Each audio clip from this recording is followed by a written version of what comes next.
Oh god. Here we go.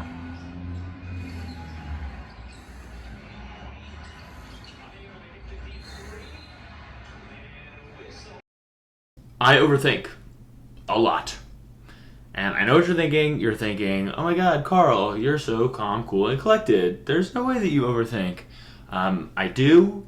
I'm here to tell you that the calm, cool, collected face is sometimes a farce, a ruse, if you will. I overthink. I overthink a lot. And, we've been doing these mental health videos for a little while, getting better at them, kind of having a lot of fun researching and understanding mental health better ourselves so that we can bring it to you guys. And I was in the car a couple weeks ago, and something had happened at work, and it was just not a big deal at all. It was like the smallest of things. Like, this guy I work with just was a little bit short with me on one day. And looking back, he's probably just having a bad day. I'd caught him at a weird time, kind of showed up unannounced, but just his attitude toward me totally messed with my head. I was thinking about it for actual days. Like, I was losing sleep over this 35-second interaction that was just not a big deal. And so when I tell you I overthink, that's what I'm talking about. I'm talking about taking something that just doesn't matter, like that is out of my control and is just this small, little, minuscule thing, and turning it over in my head over and over and over and over and over until I spiral and I make something huge out of nothing. What's the saying? Like a mountain out of a molehill, something? Or like that. Like where you just take something insignificant and you make it significant, not because the thing itself is getting worse or you're not doing well enough to control it or whatever, simply because you're just overthinking over and over and over. In psychology, this overthinking is called ruminating, which I was taught came from the Latin word ruminatas, which means to chew, like the gullet, which makes sense, right? You're taking your thoughts and you're chewing them over and over again, and that's what creates this overthinking thing. I thought to myself, again, 2 weeks ago, I'm thinking to myself, there has to be some data about getting rid of ruminating, about just at least easing a little bit. Because ruminating is something that therapists and psychiatrists and psychologists talk about a lot when they talk about depressive symptoms, anxious symptoms, things like that. This is a common symptom, and I'm not saying that if you ruminate that means you're depressed or anxious. I'm saying that it is a common issue that arises when we're talking about mental health. So there has to be some data on it, and I was right. So what I ended up doing was I found this data, read it, understood it, figured it out, and there was a couple studies that were interesting, which we can go over. And I kind of Frankensteined a program for myself to stop overthinking so much. And I tested it for 2 weeks. And I find myself ruminating at least once a day, oftentimes more. So I thought, well, 2 weeks will be enough time for me to see if this Frankenstein weird thing that I will do to myself has any merit, and then we'll talk about it. And so, spoiler alert, it kind of worked, the thing that I kind of created out of this studies. And so let's talk about what I did, the data that supports what I did, and then how I made it happen in my own life. Really quick, the disclaimer, of course, I'm not a doctor and I'm not your doctor. So this doesn't have scientific rigor. This doesn't have scientific merit. Like, I can't promise that it will work for you. I will show you what I did and why I did it. I will tell you how I felt after doing what I did, but I can only promise that it worked for me. I cannot promise that it'll work for you. And if you do find yourself really ruminating and really like having real issues with it and you can't get rid of it, I would recommend going to a healthcare provider that could help you. They know you, they can help you, they can listen to you, they can get to know you. This is not medical advice, it's education, entertainment, maybe purposes only. Okay, let's get into a little bit of this data.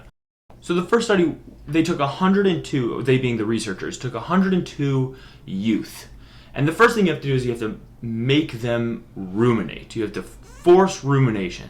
And the way they did this was, in my opinion, wildly fucked up. Like crazy. So these kids are between the ages of like 9 and 14.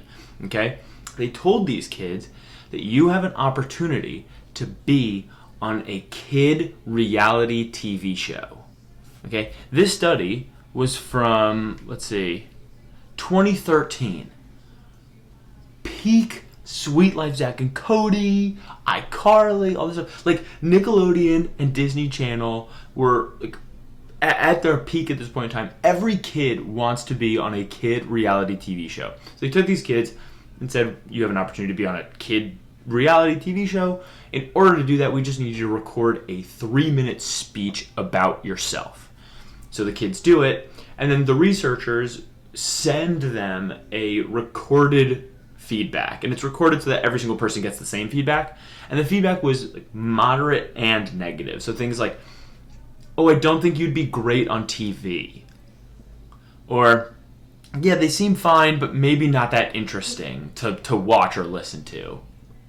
Like, if I got that feedback, peak Disney Channel, Cartoon Network, Nickelodeon era, where, like, this is what every kid dreams of being, is on a reality TV show-esque thing. If I got that feedback, I think I would be devastated. I'd definitely be ruminating. Long story short, it worked. They found that kids were ruminating, and they were just going over in their heads over and over and over this speech and the feedback and all this stuff. And so now these kids are ruminating. Great. After the kids were ruminating, the researchers used one of 3 ways to try to get them to stop ruminating, and here's where the real study, the real test comes in. So the first way that researchers tried to get these kids to stop ruminating was distraction. They would have them think about something else, something random. The example the study gave was a shiny surface of a brass trumpet. Like, and you're just focusing on that thing in your head until you ideally stop ruminating, forget about the thing. Great. The second thing was problem solving, which is the process of identifying the problem that you're ruminating about, thinking about the solutions, evaluating the consequences of the solutions, choosing a solution that you could maybe do, like maybe ask to redo your speech or something like that, and then think about how to get to the solution in the end. And then reward yourself for solving the problem. Hey, solve the problem. Go, Carl. Fine. So that's problem solving.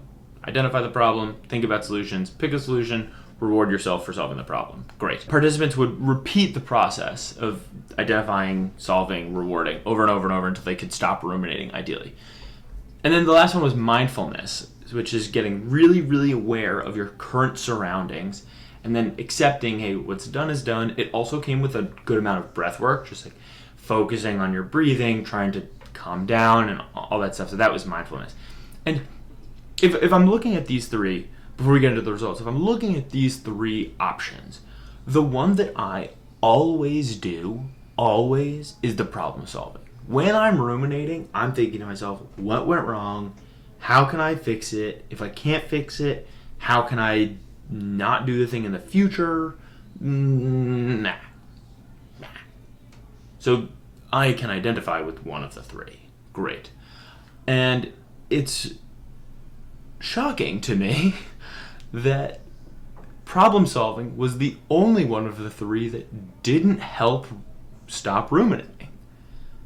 Mindfulness, focusing on where you are, being really attentive to surroundings and focusing on your breathing, helped people stop ruminating. And then distraction, focusing on just something else random, getting really, really focused on that thing when you're in that peak of ruminating, helped stop ruminating. Problem solving was the only one that did not. It didn't stop ruminating. It didn't help these thoughts from spiraling out of control. It should be mentioned that none of the 3 completely eliminated ruminating, but mindfulness and distraction actually did a pretty good job of decreasing the severity and the amount of ruminating that was happening. It just kind of took people's mind off of things. And this was shocking to me because I thought when I overthink, I'm thinking to myself, as soon as I solve this problem, I'll be good. I'm still thinking about it because I haven't solved the problem. Gotta solve the problem. And it turns out that I'm just turning this thing over and over and self-sabotaging, right? It turns out that that's not actually a reality that could help, at least according to this study. According to this study, it says that trying to solve the problem doesn't actually help you with your overthinking, doesn't actually help you with your ruminating. So that was really eye-opening for me because the strategy that I had just been hammering all day, it turns out to be the one, according to this, again, that it just doesn't work. The other study was pretty simple. I compared ruminating between, like going for a walk when you're ruminating, compared between walking in a city, an urban environment, and a park or a forest, in a natural environment. And what the study found was that going for a walk in nature actually really, really helped ruminating, as in like lowered ruminating, helped to ease it, whereas going for a walk in a city didn't.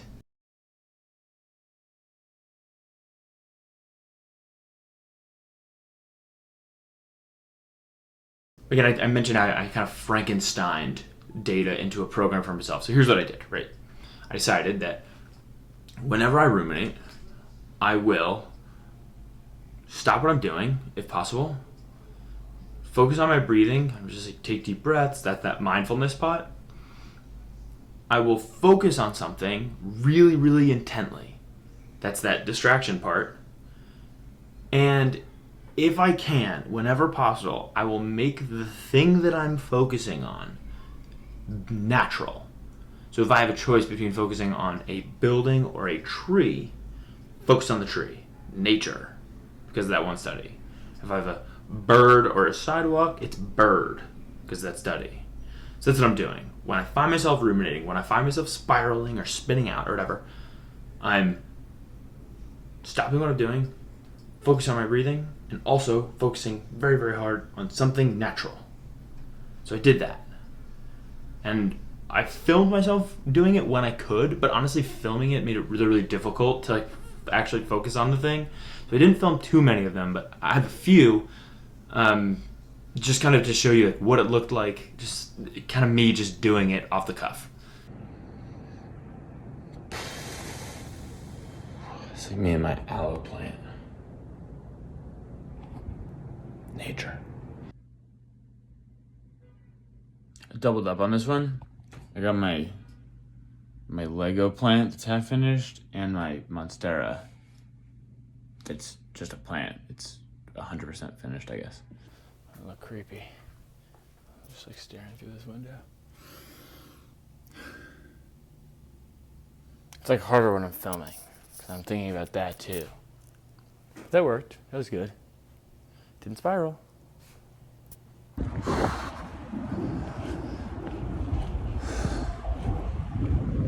I'm on this tree. Oh, dude, birds. There's a bird right there. A robin.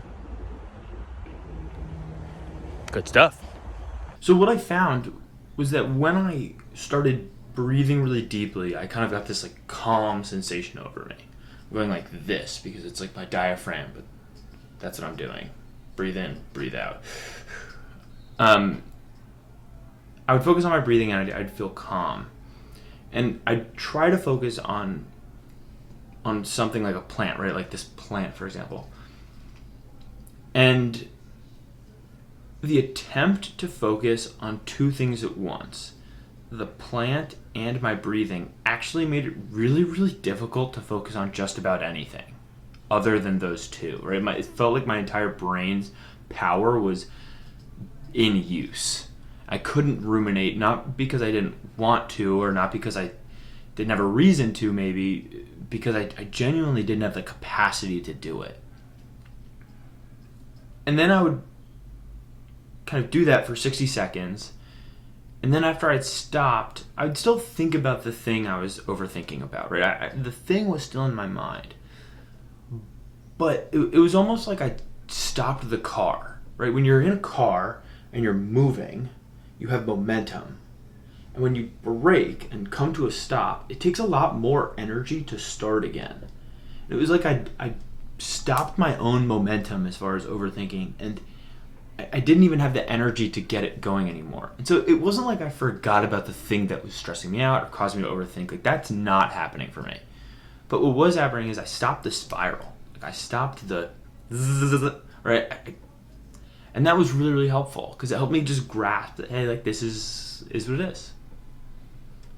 So yeah, I used to be an overthinker.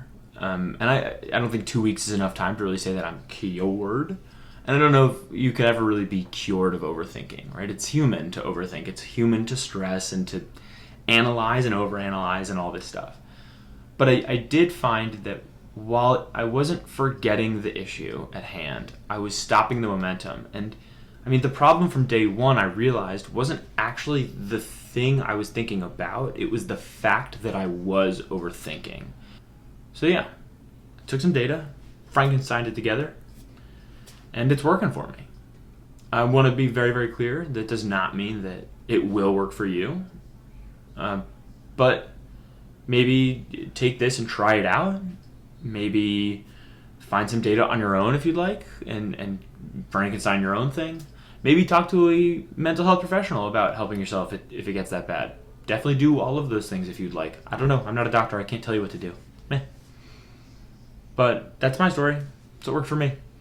And if you want to see more stuff like this, then consider subscribing. And in the comments or in our suggestion box on our website, just asking, hey, like, I have this issue. Can you maybe find some data for me and make some content? Totally free. So yeah, let us know what we can do for you. And I'm going to keep pretending to be calm, cool, and collected, but with a little more honesty this time, because I feel like it. Feel good. See you next time. Good luck. You got this.